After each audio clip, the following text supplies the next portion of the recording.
Welcome to the deep dive. We're aiming to give you that high-yield shortcut today. Right. Not just listing drug names, but really getting into the core principles of antimicrobial pharmacotherapy. Yeah, understanding the why. Exactly. It's essential stuff for anyone selecting or managing these pretty complex agents, especially in high-stakes situations. Absolutely. So our mission today is really to build a systematic approach. We want to talk about the how and the why mechanisms, pharmacokinetics, those critical safety bits. The things that make a difference in practice. Precisely. We'll start with selection, cover the major drug classes, and definitely touch on resistance. Okay, let's dive in. That systematic approach. Where does it start? Like, patient comes in, you suspect infection, but no culture's back yet. What's the thought process? Well, it kicks off with understanding empiric versus definitive therapy. Empiric is your first move. Your educated guess. Exactly. It's time sensitive, based on the likely infection site. Say you suspect endocarditis. You're thinking Staph aureus, maybe strep. You cover the most probable bugs first. Okay, so probability drives the initial choice. But the goal is always to narrow it down, right? How long until we get more specific? Definitive therapy, that's the goal. Yeah. And it hinges on getting the gram stain, the culture, the sensitivity tests back. It usually takes, about 48 to 72 hours. So we start broad, then hopefully tailor it. Yep. Constantly aiming to narrow that spectrum once we know exactly what we're fighting. Makes sense. So beyond just guessing the bug for that first empiric choice, what's the mental checklist? What absolutely has to be considered? Okay, 4 key things. First, source and site. Can the drug actually get there? Penetration's everything. Right. Second, acquisition site.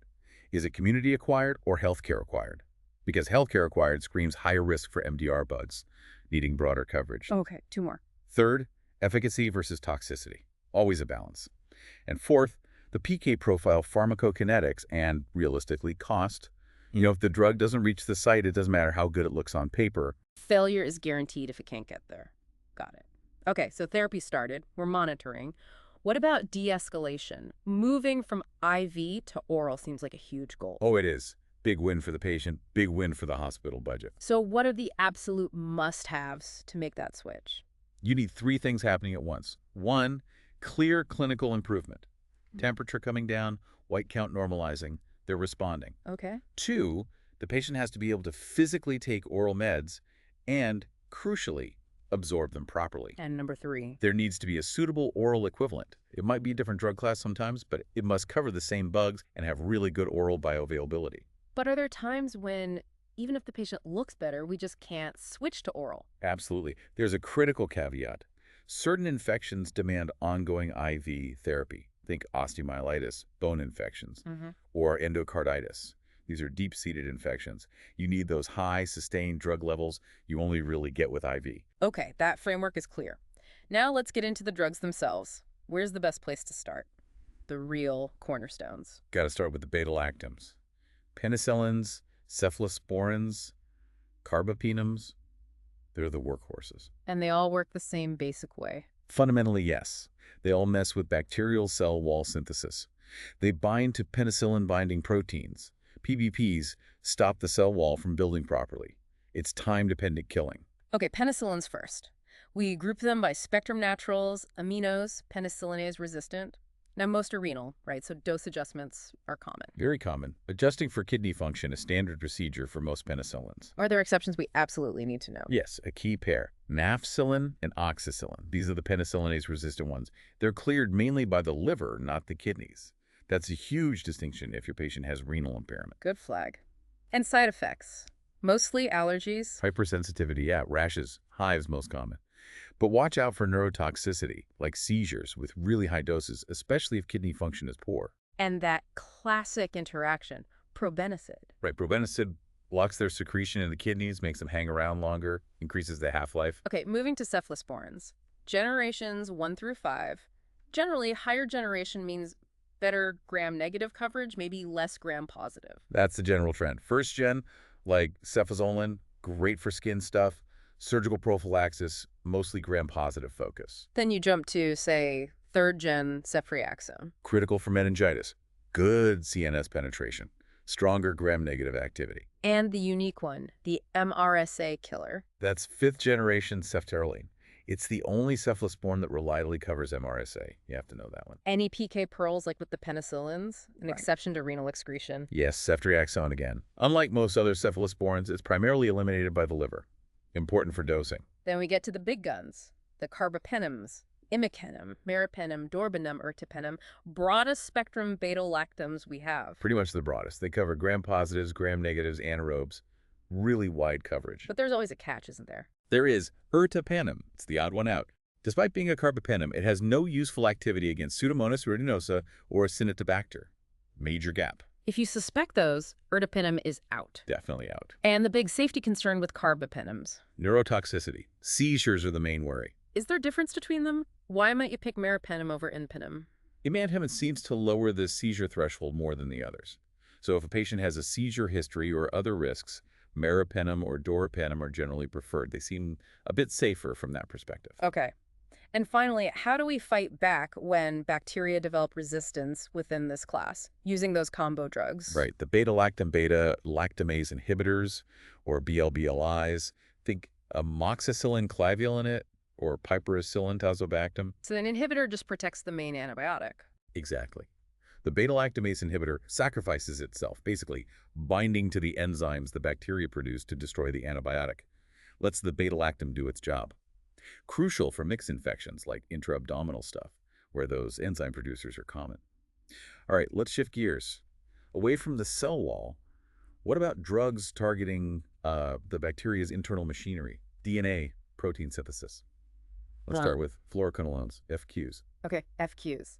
They hit DNA gyrase and topoisomerase OAV, right? Stopping DNA replication. Yep, very potent inhibitors. And they work by concentration-dependent killing. Plus, they generally have excellent bioavailability. Which makes that IV to PO switch really attractive. Very easy, usually. Yeah. Now, thinking about exceptions again, excretion. Ah, right. Most need renal dose adjustment, but moxifloxacin is the exception. Correct. Moxifloxacin is mostly non-renal elimination. Spectrum-wise, they all hit gram-negative aerobes well. Cipro and Levo are notable for covering Pseudomonas. And they're oral options, which is handy. The big but with FQs these days is the safety profile. Those FDA warnings are pretty serious. They are. Disabling, potentially permanent side effects, tendons, nerves, CNS effects. It's a lot. Does that mean we should really be holding them back, using them only when we have to? It's generally the thinking now, yes. Yeah. The risk-benefit calculation has definitely shifted. We have to weigh those potential harms very carefully. Plus, there's QTC prolongation to watch for. And those interactions. Oh, yeah. Big ones. Absorption gets tanked by things like antacids, iron, calcium, anything with divalent or trivalent intoxications. Got to separate the doses by hours. And CYPR has that specific enzyme interaction. Right. Ciprofloxacin inhibits CYP1A2. That means it can boost levels of drugs like warfarin and theophylline. Got to watch that. Okay, moving on. Aminoglycosides. Gentamicin, tobramycin, amikacin. Protein synthesis inhibitors. Yes, they bind to the 30S ribosomal subunit. Main use. Serious gram-negative aerobic infections, including Pseudomonas. But what about gram-positives? Can they work alone? Not really effectively. For gram-positives like staph or enterococcus, you need synergy. You have to pair them with something that hits the cell wall, a beta-lactam or vancomycin. The cell wall agent helps the aminoglycoside get inside. Makes sense. But their use is always limited by Toxicity. That's the major drawback. nephrotoxicity and ototoxicity. Exactly. Kidney damage, usually reversible if caught early, and ear damage, hearing loss, balance problems, which can unfortunately be permanent. What increases that risk? High trough levels are a big factor. That's why we monitor drug levels so closely. Also using them with other toxic drugs like vancomycin itself or high-dose loop diuretics like furosemide. So monitoring levels is absolutely mandatory. Non-negotiable, narrow therapeutic window. Okay, last group in this section, the macrolides. Erythromycin, clarithromycin, azithromycin, also protein synthesis inhibitors, but they bind the 50S subunit. Correct, 50S subunit. Erythromycin's the older one, lots of GI upset. Clarithromycin and azithromycin are generally better tolerated. Azithromycin is the one with that super long half-life, right? Yeah, incredibly long, like 50, 60 hours sometimes. Allows for that Z-Pack, once daily dosing convenience. What about interactions? Are they like Cipro? Erythromycin and clarithromycin are potent inhibitors, but of a different enzyme, CYP3A4. This affects a lot of common drug statins, warfarin again, some calcium channel blockers. But azithromycin is different. Thankfully, yes. Azithromycin has a much lower risk of those significant CYP3A4 interactions. Makes it a bit easier to use in patients on multiple meds. All right, let's focus on some specialists, particularly for tricky gram-positive bugs. Vancomycin, the classic glycopeptide. How does it work again?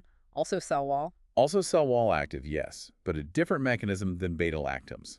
It targets the dealanine part of the peptide chain used to build the cell wall, stops the cross-linking process further upstream. Spectrum is pretty narrow, though. Very narrow, primarily gram-positive aerobes and anaerobes like MRSA, penicillin-resistant strep, and C. difficile. Okay, two absolute must-know pearls for Vanco. 1. Oral vancomycin is only for C. difficile colitis. It stays in the gut, doesn't get absorbed systemically, zero use for infections outside the GI tract. And two. IV vancomycin infusion rate. Gotta go slow, at least over 60 minutes, sometimes longer for bigger doses, to avoid red man syndrome, that flushing, itching reaction. Now, there's been a big shift in how we monitor Vanco lately, moving away from just checking troughs. Yeah, the consensus guidelines have changed. For serious infections like bacteremia or pneumonia, AUC-based monitoring is now recommended over trough only. AUC area under the curve. Why the change? It's just a better marker, really. It correlates better with both efficacy killing the bug and predicting the risk of nephrotoxicity. It gives us a more precise way to dose. More effective, potentially safer. Okay. Next up, daptomycin. That's a lipopeptide, right? Unique mechanism. Very unique. Daptomycin basically inserts itself into the bacterial cell membrane, causes rapid potassium efflux, depolarizes the membrane potential, and boom, cell death. It's fast. And it covers MRSA and VRE, so good for skin infections, bloodstream infections. Exactly. Complicated skin soft tissue infections, SREs bacteremia, even right-sided endocarditis. Great gram-positive coverage. But here's the million-dollar question. If it's great against MRSA, why can't we use daptomycin for MRSA pneumonia? The critical contraindication. Daptomycin gets inactivated by pulmonary surfactant, the substance lining the lungs, renders it completely ineffective for pneumonia, cannot use it. Wow. Okay. And another safety flag with daptomycin, muscle toxicity. Yes, particularly when used with statins. There's an increased risk of muscle pain, weakness, and elevated CPK levels.